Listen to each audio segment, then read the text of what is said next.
Bonjour à toutes et à tous, bienvenue à la médiathèque de la Maison Méditerranée des sciences de l'homme d'Aix-en-Provence pour cette nouvelle séance de Livre Imam, monde arabe et musulman. Je suis Maya Benayed, chercheuse à l'IREMAM, l'Institut de recherche et d'études sur les mondes arabes et musulmans, un laboratoire affilié au CNRS et à Aix-Marseille Université. Alors, question d'actualité, la question de l'exil est au cœur des recherches et débats sur les crises migratoires qui animent nos sociétés contemporaines. Conflits armés, guerre, mais également crise économique et environnementale engendrent des situations d'exil géographiques, sociaux et culturels. Néanmoins, il existe d'autres exils qui n'ont nullement besoin de traverser des distances physiques. Pour évoquer cet autre exil et la manière dont l'anthropologie visuelle peut en saisir le sens, nous avons aujourd'hui le plaisir d'accueillir Fabienne Le Houerou, directeur de recherche CNRS et cinéaste, qui vient de publier chez l'Harmattan, avec le soutien de l'IREMAM et de l'Institut Convergence Migration, l'ouvrage Ethnographie filmée des musiciens du désert du Thar en Inde, Princes et vagabonds, poussière d'exil. Bonjour Fabienne Le Houerou. Bonjour. Vous êtes directeur de recherche au CNRS, rattaché à l'IREMAM et également fellow à l'Institut Convergence Migration. La question de l'exil est au cœur de vos travaux, menés en Inde et en Afrique.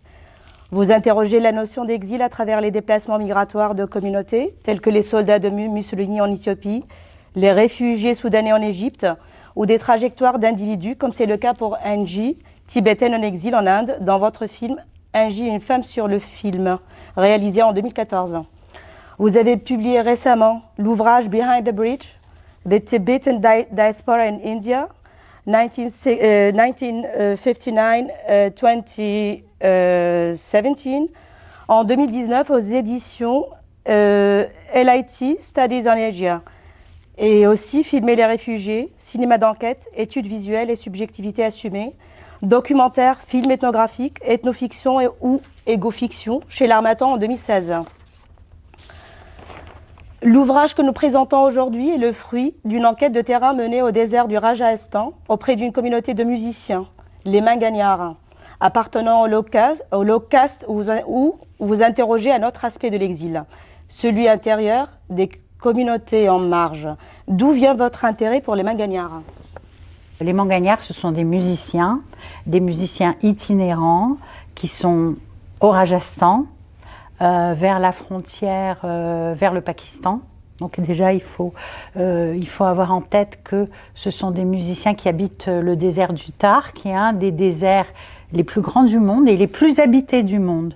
Et donc, ils ont des villages qui sont parsemés dans ce désert et ils habitent ce désert.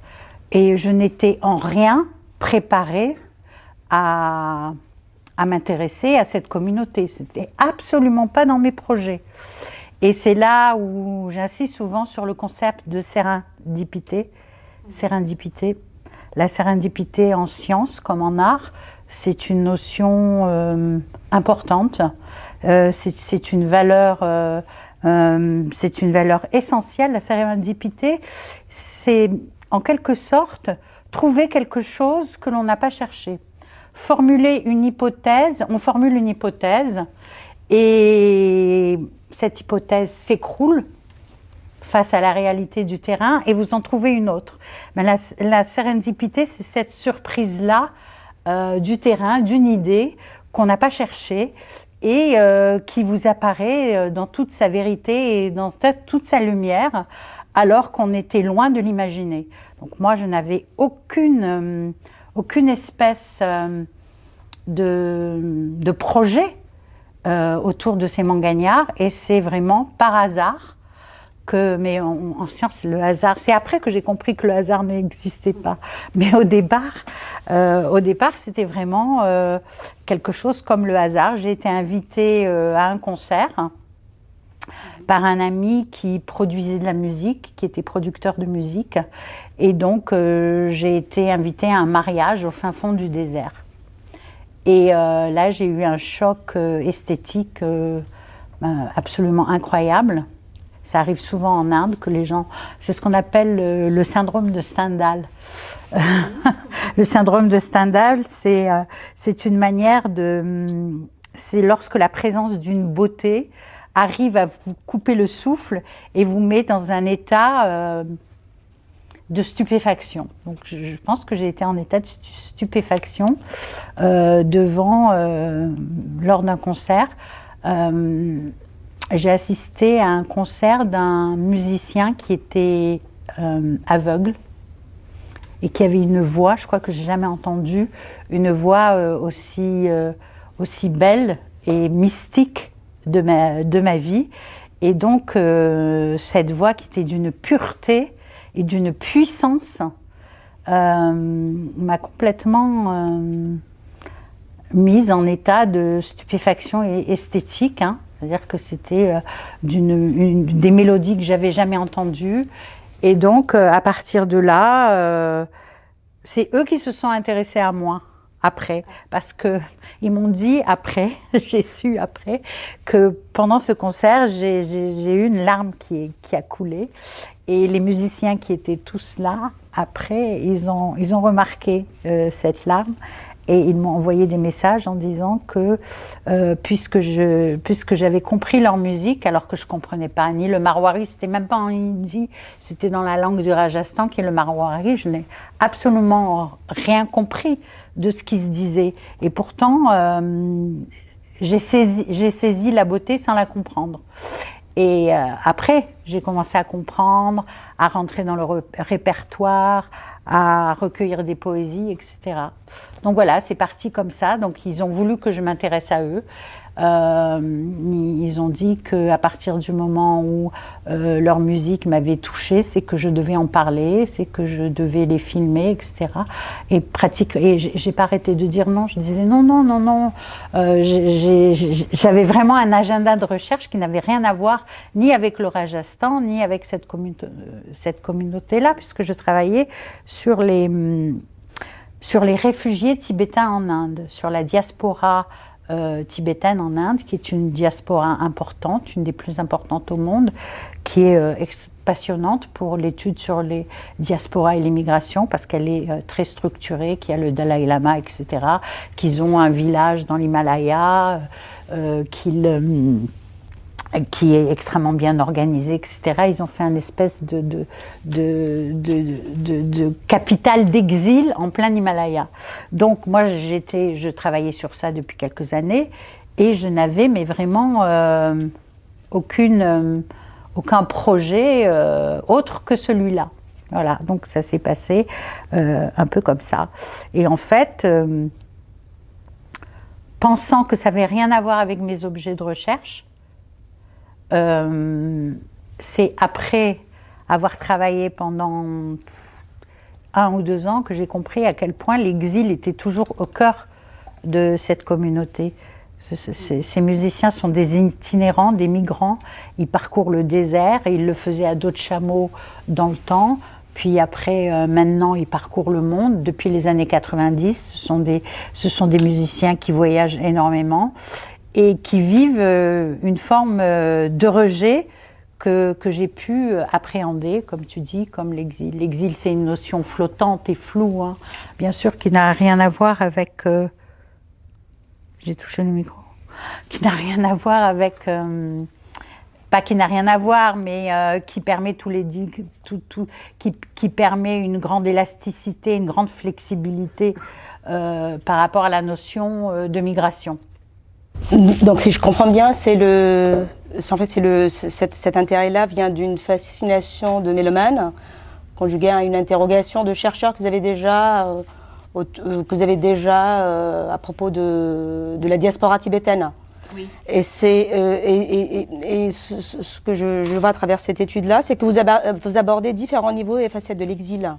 Alors d'abord, il y a l'exil intérieur des marges au sein des sociétés d'origine, comme ceux des Mangagnards au sein de la société indienne et au sein de la micro-société du Rajasthan, mais aussi l'exil géographique et culturel dans les sociétés d'accueil, comme on l'avait vu avec les compagnes occidentales appelées gouris de ces musiciens mais aussi les musiciens qui sont partis à l'international se produire dans des concerts et sur la scène internationale.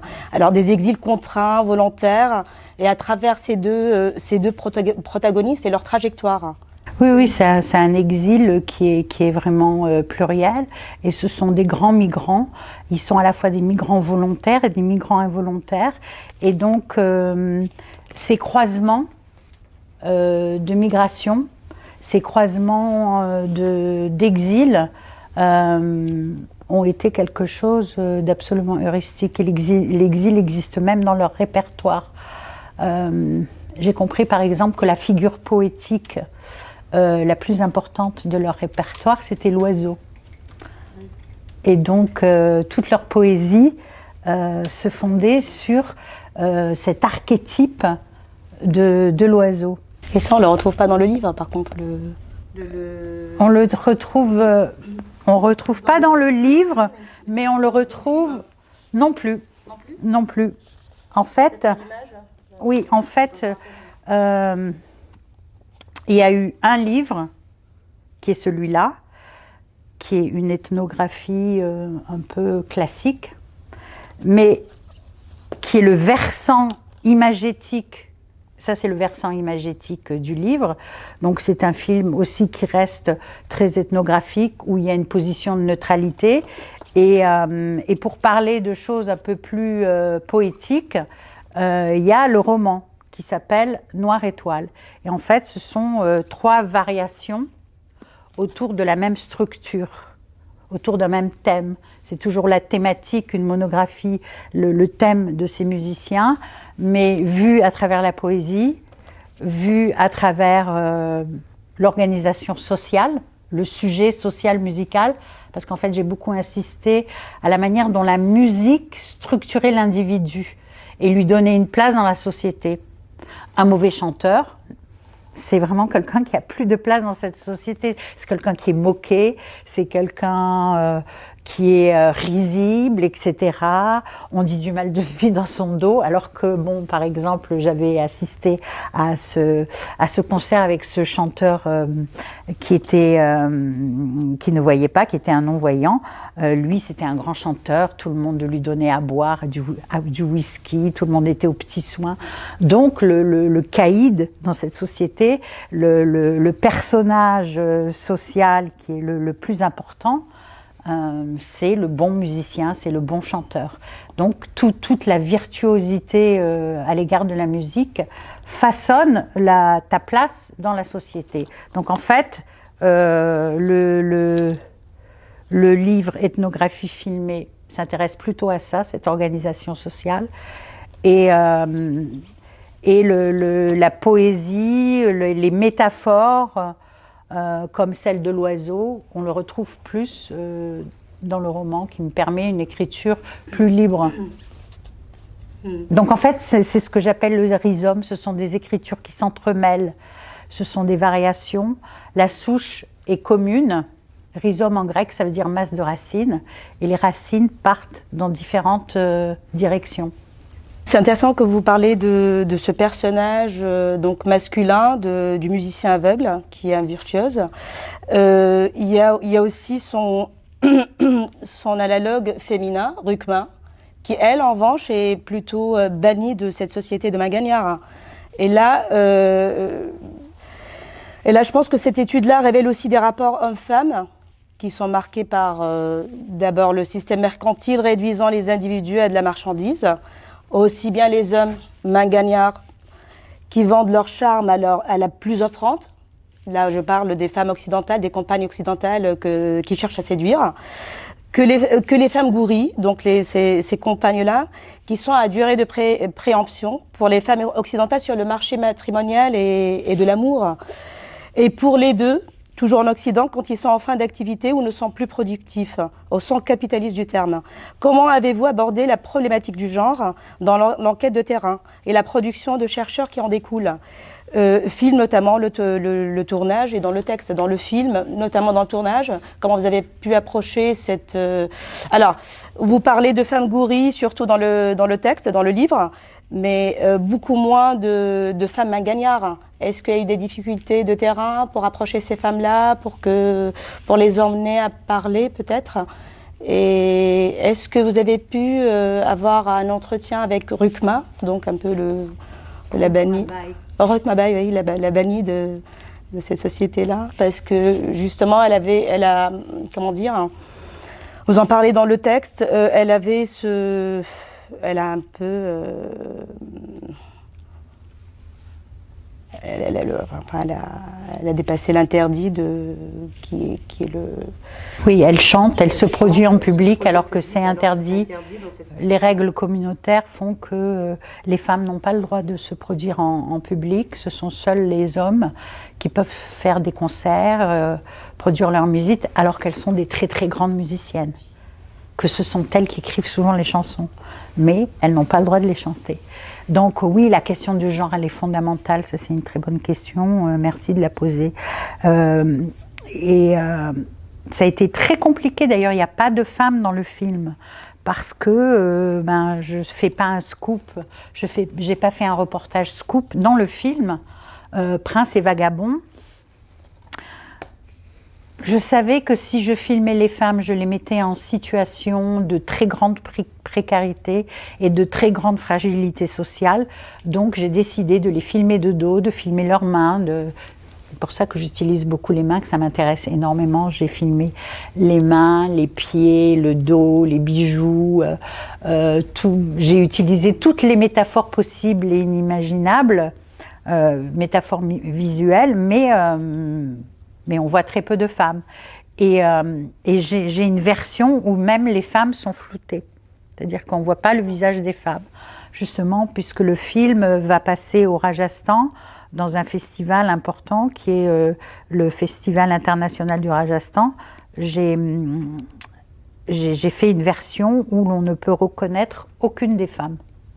Justement pour pas les mettre en situation délicate, parce que ce n'est pas le rôle d'un chercheur. Je sais que j'avais été très choquée par le film qui était passé sur Arte, l'Inde, le pays qui n'aimait pas les femmes, où il parlait d'infanticide, parce qu'on sait que le Rajasthan, c'est quand même, sur la question féminine, la région la plus problématique de l'Inde. D'aucuns disent que la région aurait 200 ans de retard par rapport au reste de l'Inde. Vous allez à New Delhi, vous êtes dans une ville ultra-moderne, vous allez au Rajasthan, on fait un voyage dans le temps. Et donc la situation des femmes, elle est terrible. Il y a encore des infanticides au Rajasthan, et il y a eu un reportage sur Arte, justement, où on a montré un infanticide. Et ça m'a énormément choquée parce que, dans le fond, c'est le mépris des gens. Hein. Les femmes qui tuent leurs petites filles, elles le font, mais la mort dans l'âme. Elles en meurent, elles en crèvent, elles en pleurent. Et donc, il y a une bande de journalistes, ils sont venus, ils ont filmé l'infanticide, ils étaient contents, ils ont montré sur Arte que l'Inde, c'était un pays de gens très méchants qui n'aimaient pas les femmes, mais c'est le mépris de l'intelligence, c'est le mépris des gens, le mépris total. Donc en fait, l'Inde, oui, le Rajasthan, oui, c'est très problématique, mais c'est pour des raisons économiques.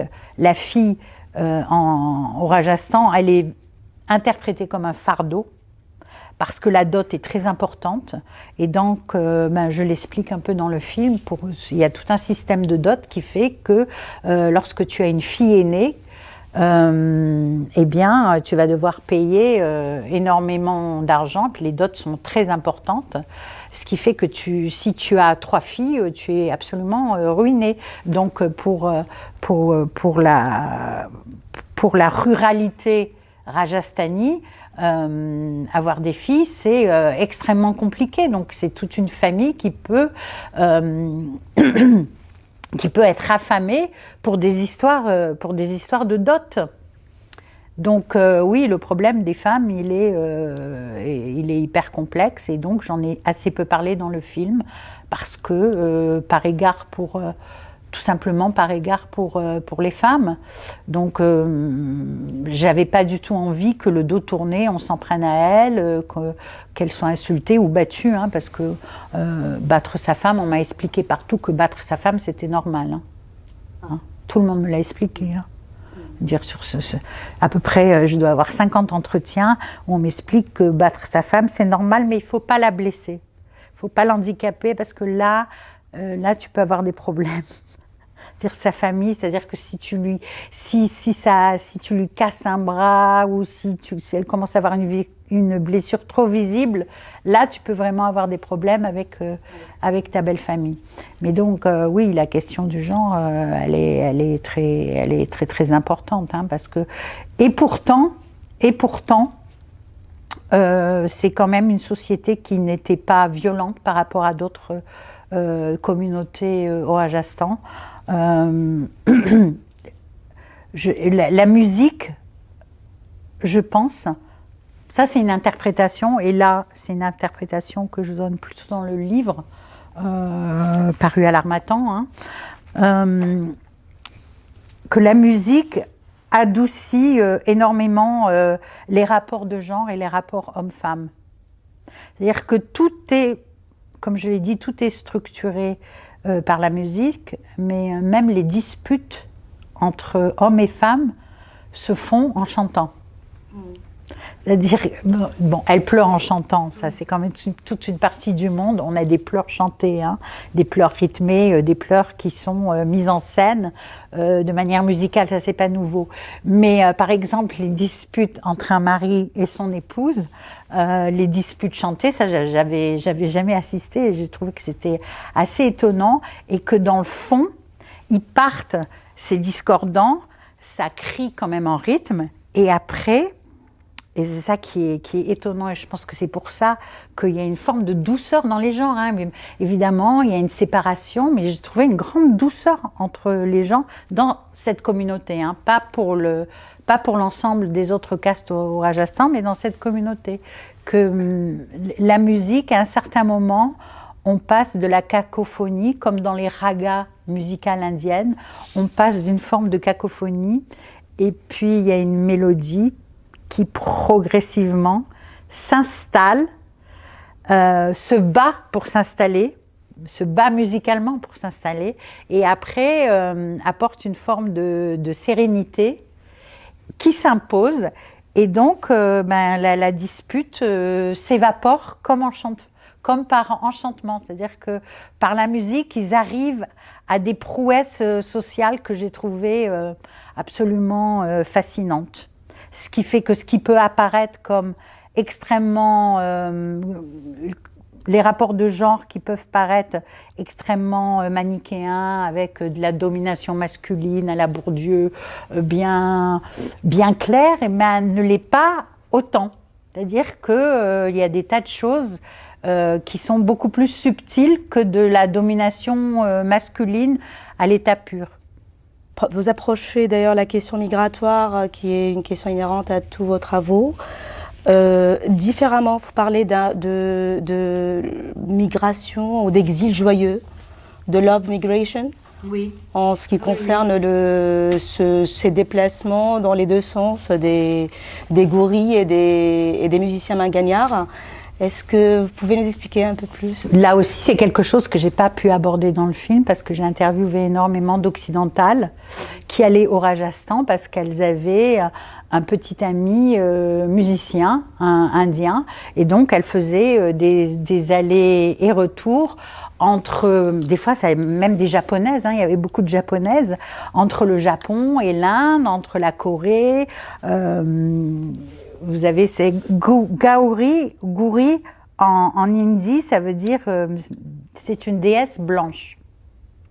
C'est une réincarnation de la déesse Parvati.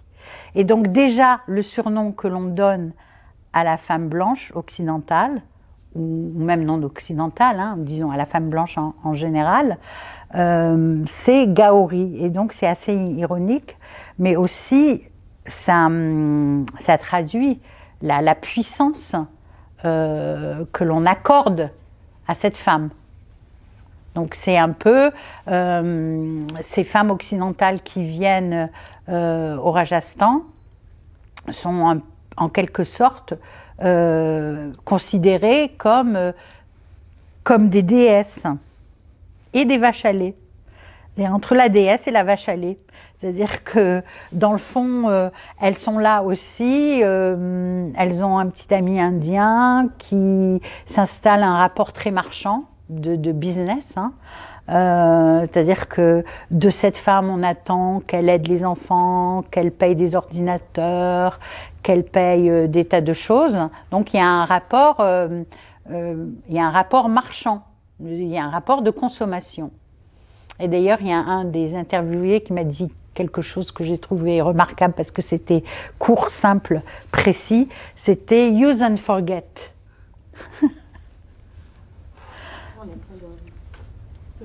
Donc c'est un rapport de consommation. Et donc en fait, ce sont des femmes qui en Occident ne trouvent pas leur place dans le marché de l'amour, dans le marché de la relation amoureuse, et qui, en Orient, trouvent une forme de place. Dans des migrations saisonnières, d'ailleurs, elles viennent souvent de mars. Elles essayent d'échapper à l'hiver aux États-Unis, ou elles essayent d'échapper à leur hiver et elles viennent passer leur printemps au Rajasthan. Mais c'est curieux parce que là, on constate en fait une logique parfaitement capitaliste dans les deux sens, aussi bien dans c'est-à-dire le fait qu'elles ne trouvent plus ils sont plus sur le marché de l'amour en Occident, dans leur société d'accueil. Là, je parle des femmes Gauri, du coup. Mais aussi le fait que, voilà, use and forget, ce que vous venez de dire, c'est assez frappant. Que cette logique-là, c'est cette logique-là qui organise un peu ces relations entre les Mangagnards et toutes les relations, finalement, toutes les interactions dans ce livre. D'ailleurs, cet ouvrage, il me semble qu'il réfléchit aussi sur le phénomène de la globalisation. Si l'exil est heureux, pour les Mangagnards, il est beaucoup moins pour la musique, pour leur musique, qui s'appauvrit au contact de cette scène internationale, de cette culture globalisée, où vous en parlez vers la fin de votre ouvrage. Et vous dites que même au niveau de la structure des ragas, ils ont un répertoire qui s'appauvrit et qui s'adapte un tout petit peu aux lois du marché.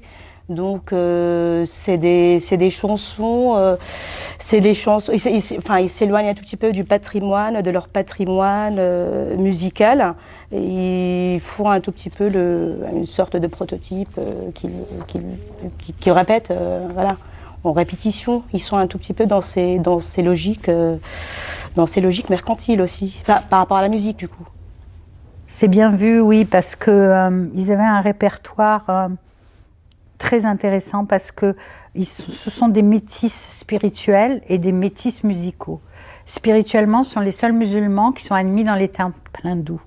Et ils ont ils se sont convertis à l'islam très tardivement, à l'époque des Moghols, au XVIe et XVIIe siècle, à l'époque de la grandeur moghole en Inde. Et ils ont été certainement convertis par leurs jajman, leurs landlords. Et donc c'est une conversion assez tardive, mais et ils ont gardé énormément d'éléments de l'hindouisme. Par exemple, certains croient au karma. Il y a des notions, et ils ont un répertoire musical qui est aussi métis, ils vont passer d'un chant pour Krishna à un chant soufi musulman.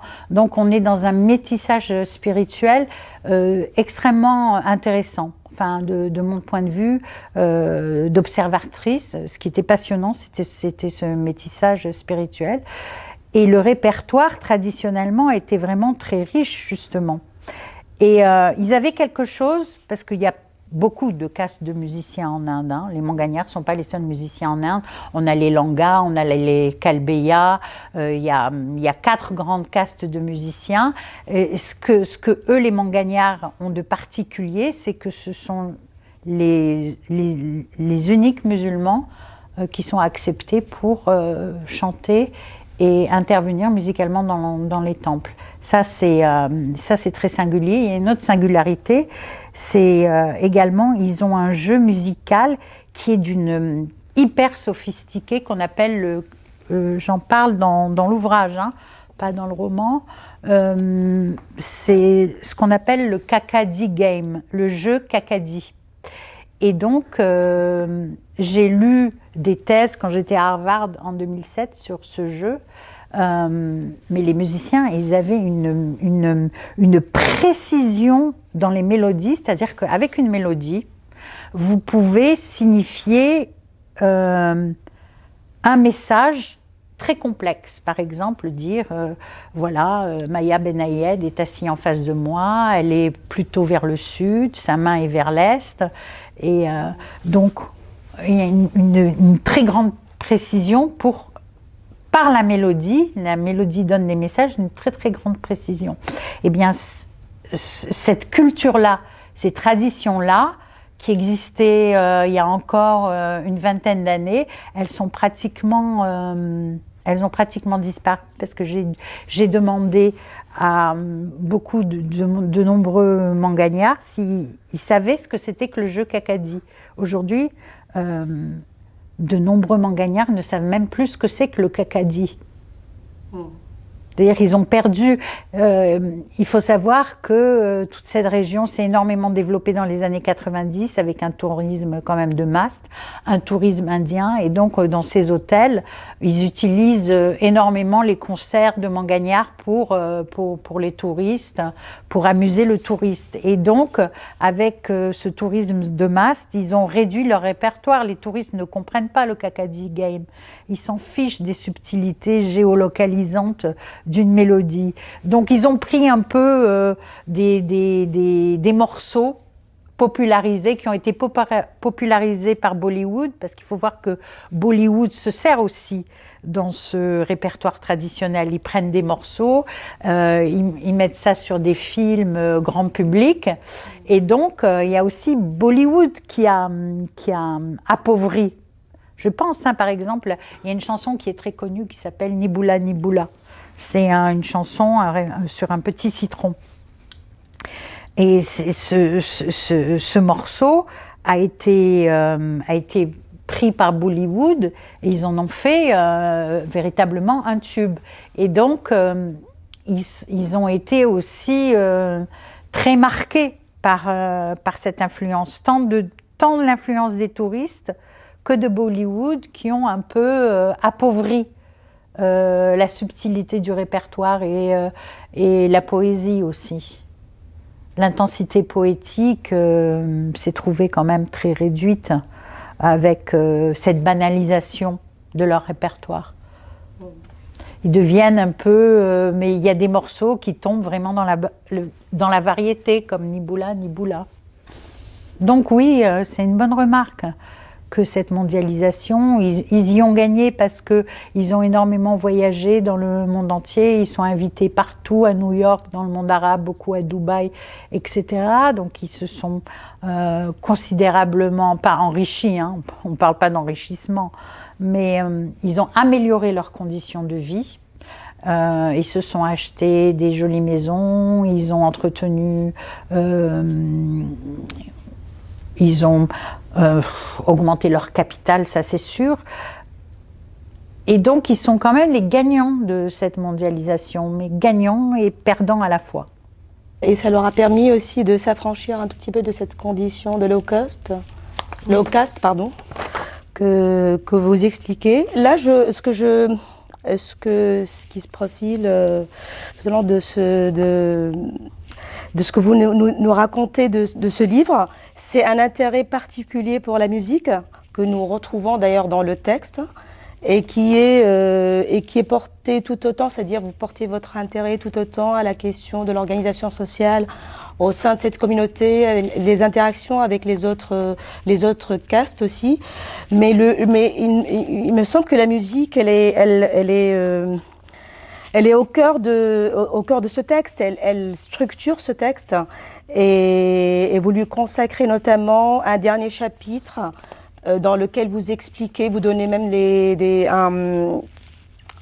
vous essayez de retranscrire et de traduire un poème raga vers la fin du livre. Oui.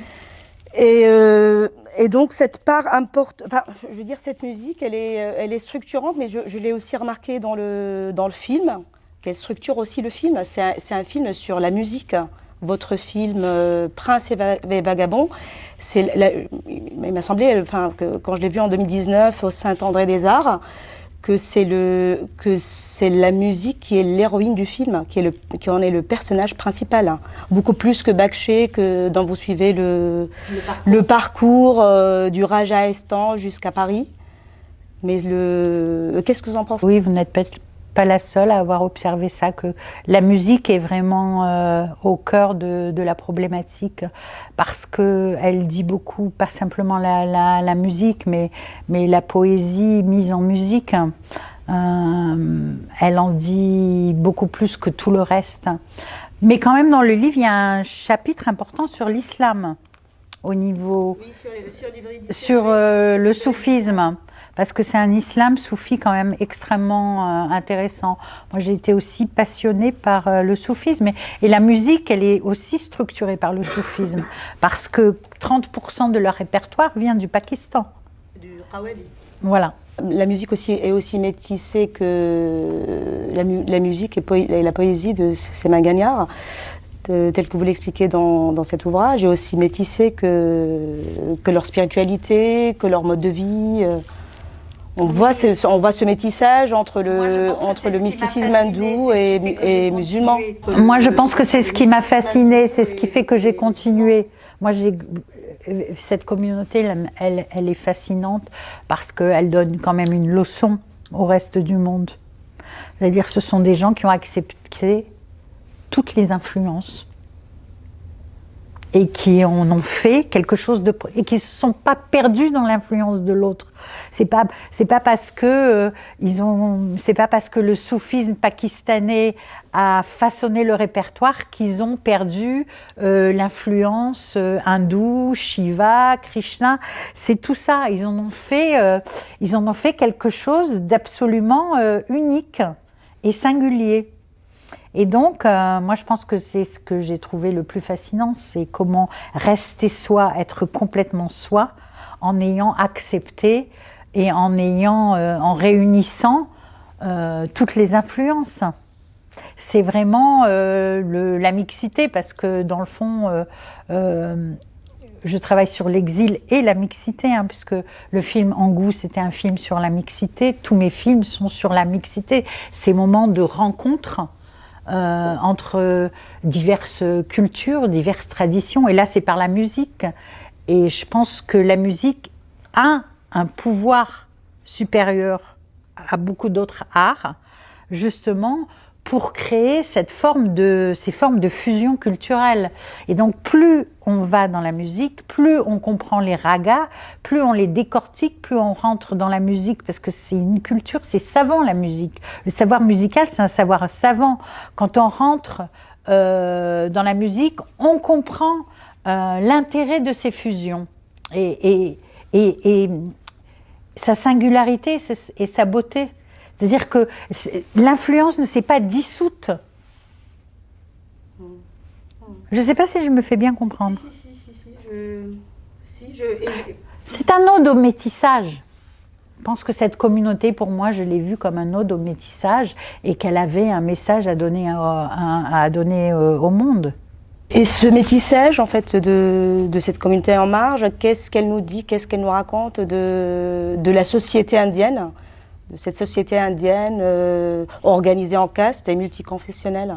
Elle nous apprend énormément. Moi, j'ai découvert l'Inde parce que grâce au Mangagnard, j'ai compris les seuils exil, les rapports entre castes, la manière dont une caste regarde l'autre, par exemple en accompagnant un mangagnard dans une station de police face à un policier brahmane, eh ben, on comprend tout. Mais on comprend tout rien qu'en le filmant. On n'a pas besoin de comprendre le hindi. On sait comment il s'assoit parce que en cinéma, c'est très important, hein, la position, où tu te mets, où tu t'assois, où tu prends la lumière. Tous ces calculs-là sont des indicateurs précis de ta situation. Et donc, quand on voit, par exemple, que certains ne sont même pas admis à s'asseoir sur une chaise parce qu'ils ne peuvent pas se situer à pied d'égalité avec toi, c'est-à-dire qu'il se retrouve dans un poste de police où il doit s'asseoir par terre parce qu'il est une caste inférieure.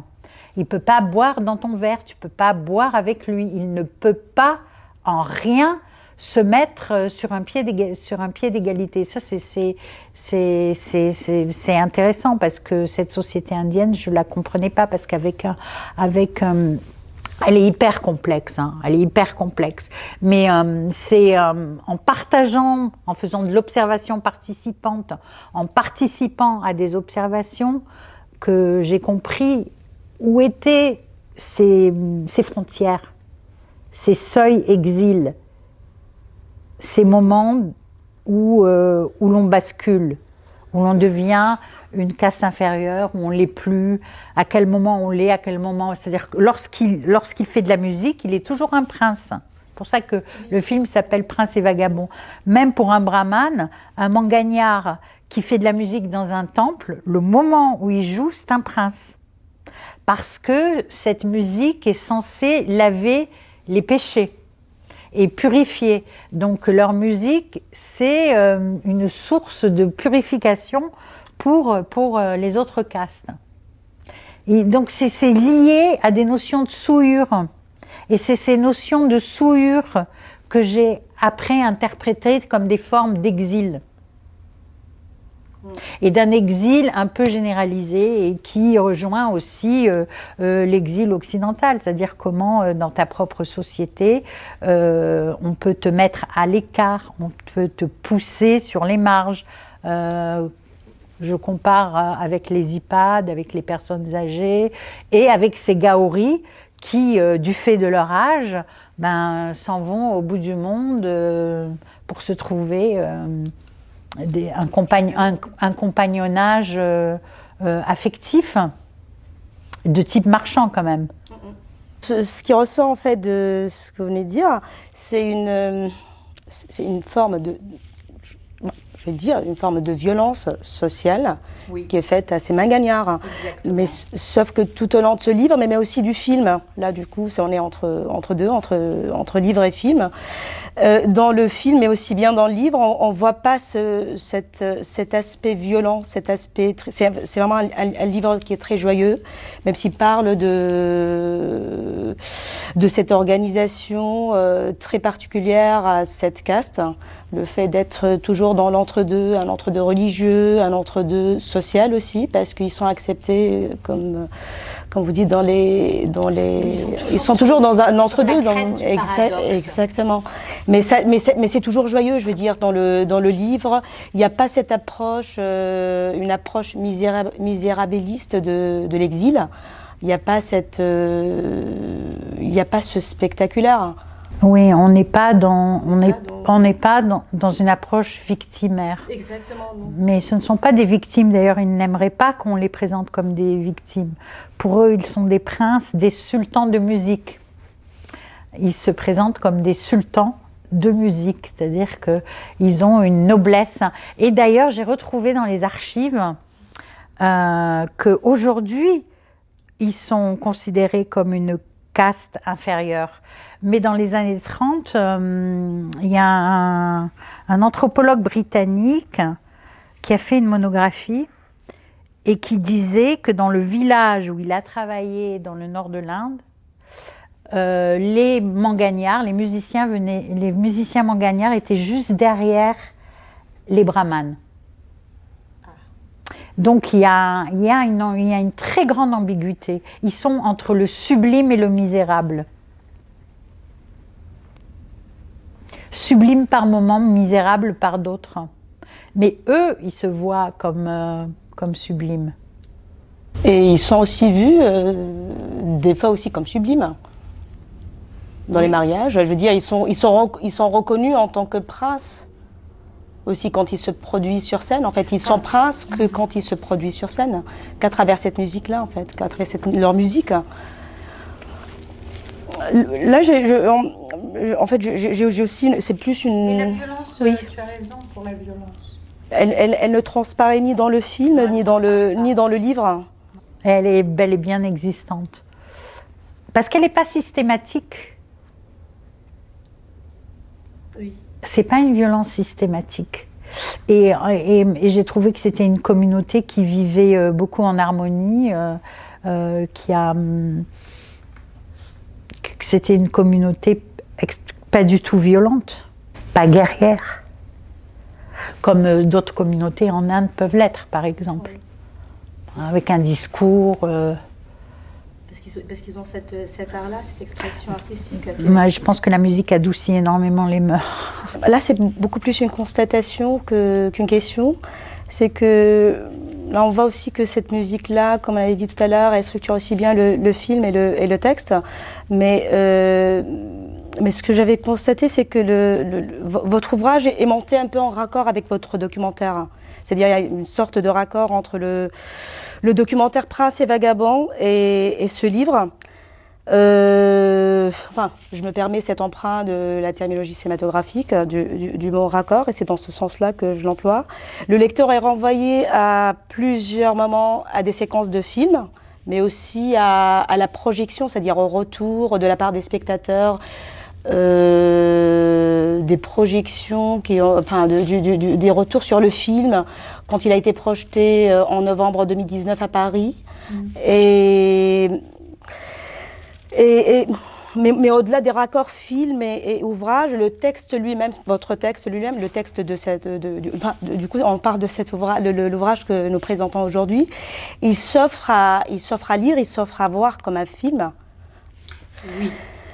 C'est-à-dire un film dans un montage usant de raccords et de faux raccords, comme ça a été le cas là du coup, tout particulièrement, je pense notamment à l'enchaînement des tout premiers chapitres de l'ouvrage, là où vous parlez de rhizome, vous parlez aussi du cadre institutionnel, et puis du reste de l'ouvrage où on voit le sujet du livre qui est cette communauté malgagnare, leur musique, leur organisation sociale, leur exil, l'exil multiple. Et donc, alors, j'ai bien précisé dès le début que c'était plutôt une constatation. Est-ce que vous l'avez écrit comme est-ce que ça a été, c'était conscient, ça a été réfléchi ou c'est... Oui, c'était réfléchi. Il y a une phrase de Marguerite Duras que j'aime beaucoup parce que Duras faisait des films aussi. Elle, dans un entretien, elle dit que ces films, en fait, ce sont des livres. Que ces films sont construits comme des livres. Et moi, je dirais exactement l'inverse, que mes livres sont construits comme des films. Et que donc, j'envisage le chapitre, comme dit Deleuze dans Rhizome, le chapitre, c'est comme un morceau de sang, c'est comme un rush. Pour moi, je fais emboîter mes chapitres comme on fait emboîter des roches sur une table de montage. Il y a vraiment un va-et-vient entre les deux supports qui est beaucoup plus construit aujourd'hui qu'il y a 20 ans. C'est-à-dire que ce travail-là, c'est quand même un aboutissement d'une méthodologie qui a été pratiquée pendant 20 ans. Au début, il n'y avait pas ce va-et-vient, cette résonance entre texte et image. Il y avait l'article scientifique, le film. Et donc je faisais les deux, mais il y avait des frontières. Et donc c'est par la pratique, c'est pas qu'un jour je me suis dit ah oui tu travailles en rhizome, non. C'est plutôt ma manière de passer, c'est plutôt les passages et les ponts entre le texte et les images qui m'ont démontré que ma manière de penser était exactement ce que Deleuze appelait la pensée rhizome. Et donc, ce n'est pas du tout une pensée qui est verticale. Il explique très bien, Deleuze, il dit qu'un arbre, c'est hiérarchique, c'est vertical, il y a le haut, le bas. Et que dans cette verticalité, c'est toute notre société. La hiérarchie, même à l'université, le professeur, le machin, le truc, les élèves. Cette manière de penser est complètement une pensée occidentale, type que le rhizome, ce sont les races, c'est pas du tout dans la verticalité, on est plutôt dans une structure horizontale. Où donc vous avez des racines qui partent dans tous les sens et qui sont au même niveau. On n'a pas de position hiérarchique. Et en fait, le film et le livre, il n'y a aucune supériorité du film par rapport au livre. Du livre, on n'est pas dans une vision qui est hiérarchique du tout. On est dans une circulation d'écriture qui se propose comme horizontale. Je ne sais pas si je me fais... J'essaye d'être simple parce que c'est un peu compliqué. Mais c'est pour ça que j'utilise dans le premier chapitre la notion d'orchidée. Et Deleuze utilise énormément aussi l'orchidée. Je ne sais pas si vous avez vu une orchidée, mais les racines de l'orchidée, c'est une des rares plantes, d'abord, qui est un peu un champignon, c'est un peu un virus. L'orchidée, elle se greffe sur l'arbre. Dans l'Himalaya, là où elles poussent naturellement, elles sont sur les arbres. Et donc, c'est un peu le champignon de l'arbre. Et elles ont des racines qui sont visibles. Elles ont des racines qui sont aériennes et qui vont dans toutes les directions. Et en fait, je trouve que c'est une belle image de cette pratique que j'ai eue avec le temps, de travailler comme ça, avec des racines multiples, sans cet a priori hiérarchique qui, dans le fond, n'est pas heuristique. C'est pas que je suis contre la hiérarchie, c'est que si la hiérarchie était fascinante, je serais fascinée. Mais la hiérarchie, c'est absolument pas fascinant. Ce qui est fascinant, c'est la circulation, c'est comment une idée traverse d'autres supports. Et là, je rejoins un peu la science et l'écriture de la science. Je pense qu'il faut assumer qu'on puisse être un chercheur et un artiste. Et que je sais que beaucoup d'universitaires, par exemple, comme Fred Vargas, prend un nom d'emprunt pour écrire ses romans. Je n'ai pas pris de nom d'emprunt. C'est-à-dire que j'ai toujours signé Fabienne Leouérou pour mes romans et pour mes films. Et que j'assume complètement cette dimension. Et c'est une dimension qui n'est pas toujours assumée par les universitaires. Et d'ailleurs, je suis très heureuse d'avoir assumé ça. Même si j'ai été beaucoup critiquée, etc., pour avoir l'audace d'assumer cette part artistique. Je trouve que pour les jeunes générations, c'est important parce que c'est pas parce que un chercheur a forcément, il a une créativité. Il n'y a pas de recherche sans créativité. La créativité du chercheur, même s'il se cache, il cache sa subjectivité, même s'il se dissimule derrière un paravent de concept, il y a toujours une créativité, la créativité du chercheur. Et je pense que c'est quelque chose dont il ne faut absolument pas avoir honte et qu'il faut assumer pleinement. Ce que vous venez de dire, il fait l'objet du premier chapitre, et c'est avec lequel on va conclure. Ce chapitre, il s'ouvre sur une réflexion critique sur l'organisation du monde de la recherche et sur les politiques institutionnelles qui peuvent parfois brider l'élan des chercheurs. Ce que vous en parlez là, quand vous dites qu'il y a cette part de créativité qui est parfois, on va dire, autocensurée. Oui, autocensurée. Moi, je sais très bien qu'il y a quelques années, on m'avait dit, tu sais, si tu signes ton roman, tu ne deviendras jamais directeur de recherche. C'est quelque chose que l'on m'a dit très franchement. Donc, il y a vraiment... Bon, les choses les choses ont évolué, hein, je parle d'il y a 10 ans. Heureusement que les choses évoluent. Heureusement que tout ça évolue et qu'on ne voit plus la créativité comme... et qu'on sait très bien que le discours scientifique est un discours subjectif. Hein. Heureusement qu'il y a eu des avancées. Les avancées de l'anthropologie, justement, en la matière, ont été déterminantes pour comprendre cette dimension, la dimension subjective de la science. Et je pense qu'il y a plus d'honnêteté à se dire subjectif qu'à donner l'illusion d'une neutralité absolue. On peut avoir une intention de neutralité. L'intention de neutralité, bien sûr, elle existe, elle est fondamentale. Mais derrière l'intention, il y a aussi... Il faut assumer sa part de subjectivité en tant que chercheur. Oui.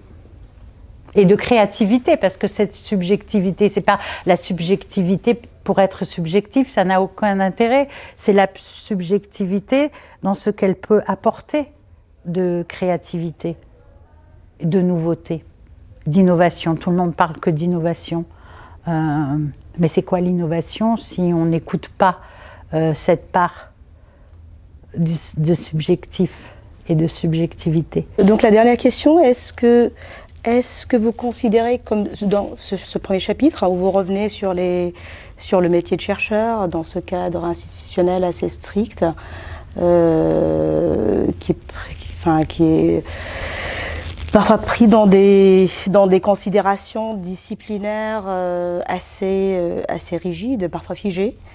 Est-ce que vous considérez que est-ce que vous l'avez écrit comme manifeste? Il est plus question d'interdisciplinarité et de pluridisciplinarité, oui, parce que je vois la pluridisciplinarité n'est pas intéressante a priori. Il y a des objets qui ne peuvent être traités que de manière pluridisciplinaire. Mais je ne sais pas s'il y a des objets scientifiques qui n'ont pas besoin de pluridisciplinarité.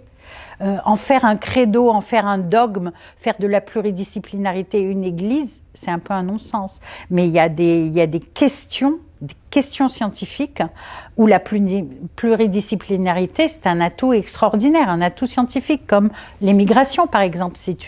C'est vraiment une thématique pluridisciplinaire, c'est cette migration que l'on peut étudier de manière économique, de manière sociologique, de manière spirituelle, l'immigration spirituelle, avec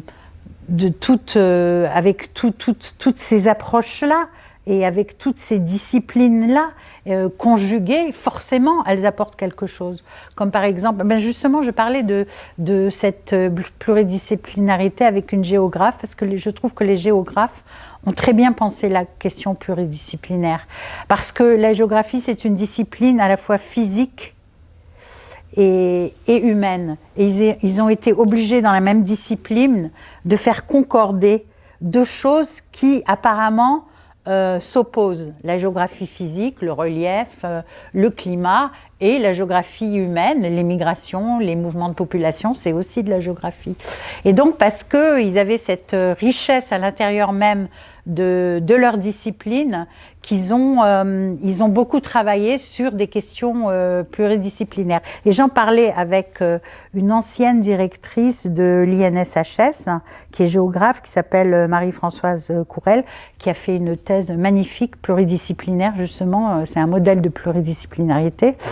Et on en discutait et elle m'expliquait quelque chose que je trouve très intéressant. Elle disait en gros, que la pluridisciplinarité, c'était pas une auberge espagnole où on mettait un peu des ingrédients, un peu d'anthropologie, un peu d'histoire, un peu de géographie, on mélangeait tout et on faisait de la pluridisciplinarité. Tout sauf ça, la pluridisciplinarité. La pluridisciplinarité, ce sont les liens. C'est les liens que l'on fait d'une discipline avec une autre. Ce sont les ponts. C'est les constructions des ponts qui sont intéressantes dans la pluridisciplinarité. Comme par exemple pour les migrations. J'en reviens aux migrations puisque c'est le domaine qui m'intéresse. on peut avoir une vision à la fois historique et anthropologique des migrations, que l'un et l'autre se nourrissent l'un de l'autre. Moi, j'avais une question par rapport à cette idée. Donc, Fabienne, tu nous dis que la musique, elle structure l'individu dans cette communauté. Et donc, je me demandais, est-ce que tu as pu observer ou est-ce que c'est quelque chose qui t'intéressait aussi, la question de la transmission dans les familles de la musique, l'apprentissage de la musique, de la poésie aussi. Est-ce qu'il y a un effort spécifique pour préserver cette identité qui serait distinctive aussi de cette communauté, avec, je sais pas moi, des sortes de politiques patrimoniales en quelque sorte. Et est-ce que donc ça se transmet aussi à travers des institutions comme autour d'écoles, de maîtres. Je parle aussi d'écoles musicales, pas forcément l'école. Et ensuite, deuxième question qui est liée, c'est du coup tu mettais l'accent sur ces métissages, cette culture musicale et poétique qui est donc une culture, tu dis structurellement métissée, qui est faite d'hybridation. Et donc, est-ce que on voit aussi l'émergence avec cette internationalisation, cette mondialisation, de nouveaux métissages, de nouvelles fusions? Tu nous as dit que cette internationalisation, elle était surtout source d'appauvrissement, mais est-ce que aussi tu as pu observer peut-être parmi les nouvelles générations ou alors ceux qui ont beaucoup voyagé, qui pouvaient ramener aussi de nouveaux métissages, réinventer, renouveler aussi leur musique. Oui, la transmission c'est très important, puisque cette communauté a des règles, elle est structurée et elle perdure dans le temps. Et ils disent que s'ils perdurent comme communauté, ils sont pas importants, on parle de 50 000 personnes. 50 000 personnes dans toute l'Inde. Ça ne fait pas une communauté qui, démographiquement, est importante. Et donc, la transmission, elle se fait à un très jeune âge. Et j'ai beaucoup travaillé ça de manière imagétique avec les enfants. Dans le film Prince et Vagabond, ils ont dit à la médiathèque qu'ils allaient acheter le film, donc on pourra l'emprunter. Il y a énormément dans le film, il y a énormément de scènes entre parents et enfants où les pères apprennent aux fils, et pas aux filles. On n'apprend pas la musique aux filles, mais elles l'apprennent comme ça. On voit énormément de scènes où les enfants apprennent un instrument. Et les pères font chanter les fils avec une patience d'ange. Et je trouvais que ces scènes, c'était des très belles scènes à laquelle j'ai assisté. Et moi, j'ai vu des bébés qui ne savaient pas parler, qui jouaient déjà du tambour. Et les bébés connaissent les ragas avant de parler marwari ou hindi. C'est-à-dire ils sont capables. Et d'ailleurs, ça, c'était peut-être l'aspect le plus poétique du film. Moi, j'ai beaucoup filmé les enfants. J'ai trouvé qu'ils étaient mais absolument craquants parce qu'ils ont déjà tout compris. Ils ont déjà tout compris de la musique. Ils ont déjà un répertoire alors qu'ils savent à peine parler. Et ils vont pas rater un bip, ils vont pas rater un rythme. Oui, on apprend la musique à la maison, il n'y a pas d'école, il n'y a pas d'écriture non plus. Les ragas ne sont pas écrites, ce sont des mélodies qui se transmettent oralement. Et oui, alors il y a eu une institution à Jodhpur, je crois qu'elle est à Jodhpur, qui est au Rajasthan. Il y a un grand musicologue indien qui a fait énormément pour cette communauté et pour la musique. Il y a un institut, il a créé un institut justement sur ces musiques. Il s'appelle Komal Kothari, il a écrit un livre que l'on peut trouver. Et malheureusement, je n'ai pas été dans cet institut, j'irai certainement cette année parce que cet institut se trouve justement là où aura lieu le festival où je suis invitée, et je m'étais dit que justement il fallait absolument que Komal Kothari est décédé et que je souhaitais absolument rencontrer les gens qui dans cette institution étaient chargés d'archiver cette mémoire. Mais je crois qu'ils ont plus de... Je crois que Komal Kothari, il a déjà réuni 1000, quelque chose... il a fait des enregistrements qui sont considérables. Hein. Je crois qu'il y a à peu près 1000 morceaux. Mais dans le film aussi, Prince et Vagabond, il y a un musicologue d'Aix-Marseille Université, oui, d'Aix-Marseille Université, qui a fait sa maîtrise sur ces mangagnards, et c'est lui qui parle dans le film. Moi, je ne parle pas, je n'interviens pas. C'est lui qui raconte un peu son expérience. Et lui, il a fait un travail il y a 20 ans, et c'était très intéressant pour moi, justement, de voir avec lui les évolutions qu'il avait pu avoir, de rester historien tout en étant à l'écoute de ce répertoire, de voir les évolutions de cette musique depuis 20 ans. Et voilà, donc on le voit également dans le film. C'est quelqu'un qui est resté 2 ans au Rajasthan. On le voit voilà, il est musicologue, oui. Donc, et la deuxième question, j'ai oublié. C'était quoi ? Oui, c'était sur est-ce que la mondialisation ne provoque qu'appauvrissement ou... Ah oui, tu as raison. Tu as raison, c'est pas qu'appauvrissement. Un moment, il y a un des musiciens, et ça, peut-être c'est l'aspect du film qui a été le plus commenté. Pour ce film, j'ai fait venir un musicien à Paris. Et donc, il y a il y a plusieurs séquences où il donne des concerts, et à Paris, et à Poitiers. Enfin, il donne 3 ou 4 concerts en France. Et en fait, il s'est retrouvé avec des musiciens de jazz. Et il y a eu un moment de rencontre assez magique.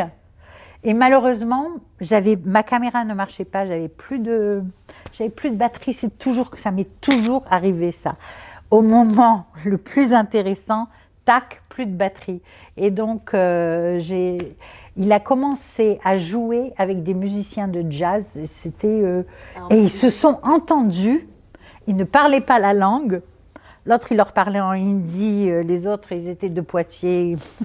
Et ils ont réussi, alors au début, cacophonie. Ils se sont écoutés, mais c'était étonnant. J'avais jamais vu ça. C'est-à-dire des gens qui se rencontrent et qui se parlent par la musique. Alors, ils s'écoutaient, ils le voyaient commencer à chanter. Alors, j'ai raté cette scène. Rien que d'en parler, ça m'énerve un peu, parce que ça fait partie des choses que vraiment, c'était quelque chose de très très beau à voir et à comprendre surtout. C'est-à-dire qu'il y avait un trompettiste qui l'écoutait, puis tout à coup il a essayé un truc à la trompette, l'autre le pianiste, et ils ont réussi à faire quelque chose de très sympathique. Voilà. Donc, je pense que oui, ce sont des gens qui sont formidablement à l'écoute des autres. Mais vraiment, qu'il y a une très, très, très, très grande capacité d'écoute liée justement à cette métissage. Et effectivement, la mondialisation, ça apporte aussi ça. Hein. Et d'ailleurs, je crois qu'il y a un grand cinéaste français, hein, Gatliff, je ne sais pas si vous connaissez. Tony Gatliff. Alors ça, je vous le recommande. Tony Gatliff a fait un film sublime qui s'appelle Latchédrome, qui évoque l'histoire des Gitans, parce que les Gitans sont partis du Rajasthan, et ces communautés manganières sont très proches des Gitans. Hein. Ce sont des Gitans musulmans, pratiquement. Ce sont vraiment des communautés cousines, ils travaillent ensemble, ils habitent ensemble, ils proviennent des mêmes régions. Et donc, Tony Gatliff a fait un livre sur, un film sur ces gitans et sur la migration des gitans depuis le Rajasthan. Et voilà, et on voit bien que les métissages ont toujours existé dans cette musique, que cette musique qui vient du Rajasthan, elle est arrivée en Europe avec le flamenco, etc. Donc, d'ailleurs, ils ont les mêmes instruments. Ils ont ce qu'on appelle le kartal.